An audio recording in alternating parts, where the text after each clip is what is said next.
Welcome to Lost in the Supermarket. Whether you're a shopper or whether you're the CEO of a major food company or a retail organization, the number one concern that everybody has when you walk in a supermarket, it's about the produce department. Think about it for a moment. What you've got is you've got these fabulous colors. You've got this great aroma. Basically, it's putting you in a great mood for a great shopping experience. So today, I'm really thrilled to have with us Chris Jorgenson. Not only is Chris one of the state-of-the-art produce managers in the nation, but he just won the International Fresh Produce Association Produce Manager Award of the Year. Chris, welcome to Lost in the Supermarket. Thanks, Bill. Excited to be here with you today. So, Chris, I understand that you grew up with your grandma in Nebraska and you worked on her farm stand. Tell us about that. Yeah, that's very true. We did. Me, my brother, and my sister. It was just, exciting living on a farm, produce stand. Just fresh fruits and vegetables all the time, and it was normal life for us. We didn't really go to the grocery store for much at all because everything was done on a farm. So, what did you learn from that experience, from the farm stand, talking to customers that now brings you into the supermarket arena?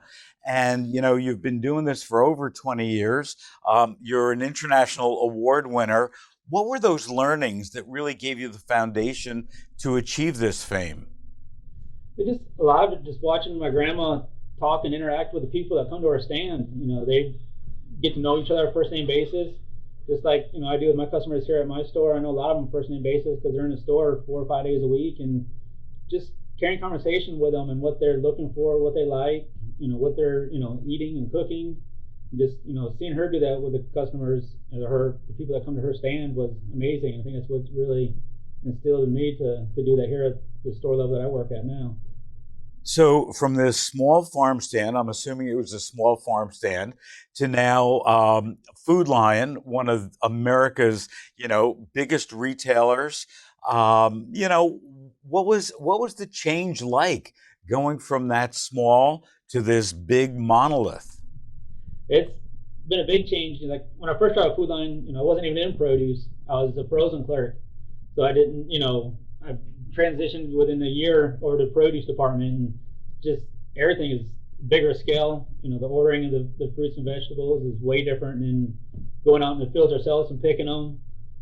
So that was a major adjustment. It's just getting used to the influx of the people, a lot more people, here at Food Lion than I had on the stand. So it's been a learning curve there. So tell me a little bit about Food Lion's local goodness program and what that allows you to do as a produce manager.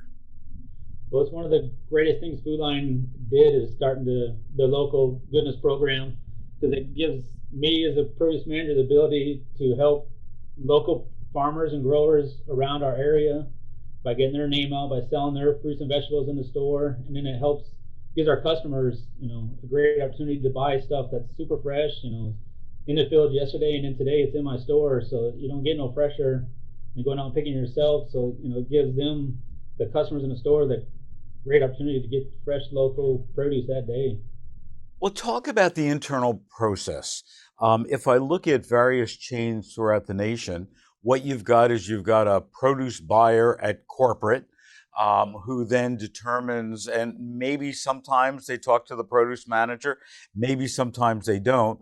And basically, the truck pulls up to the back of the store and you get what you get.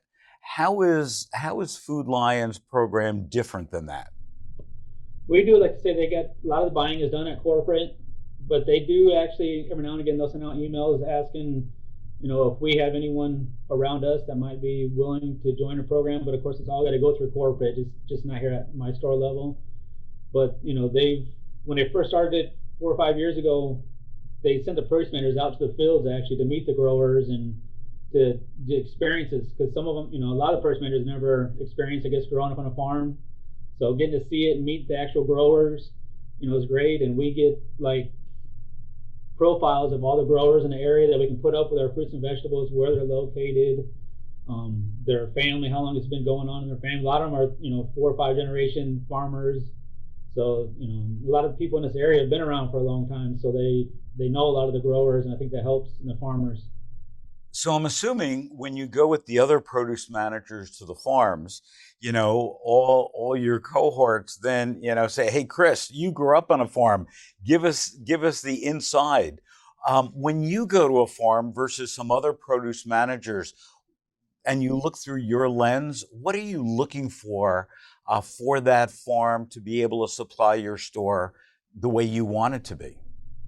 Just the growing conditions, making sure there's it's more than just throwing in the field and growing. I mean, there's a lot to it. They got to have the right people and make sure that it's watering good and everything's growing well and looking good. The fruits and vegetables, you don't want old wrinkly stuff, or a lot of people don't know it too. Local stuff doesn't look different than stuff that's grown in greenhouses, because it's outside, so there's gonna be blemishes on it. And a lot of people will just throw it away when there's still nothing wrong with it, because it's got a blemish on the outside of it. It can be cleaned off. Excuse me. So that it's a lot of it training the produce managers, the different aspects to look for quality from locally grown stuff to stuff we get from New Mexico or anywhere else in the United States that's grown indoors. It's a big difference. So, Chris, look into your crystal ball. What are the trends that you're seeing in produce that we should all be looking at, we should all be watching, we should all be expecting is going to change, not only Food Lion's produce departments, but all the produce departments throughout the country? Well, for me here at the store I'm at, it's just ever since the pandemic, people eating a lot healthier than they used to. People more worried about their health and eating properly, and so I've seen just past couple of years a big influx in the sales that I have in my produce department. And my orders have almost doubled. Just the broccoli, salads, and the real fresh fruits and vegetables. People are buying a lot more than they used to. I think it's just because they're want to be healthier now and make sure nothing not getting sick. So, Chris, last question. What's your favorite fruit and what's your favorite vegetable? For me, vegetable, it's zucchini and yellow squash. I love to grill them on a grill, or slice them up with peppers and onions and like pan fry them a little bit.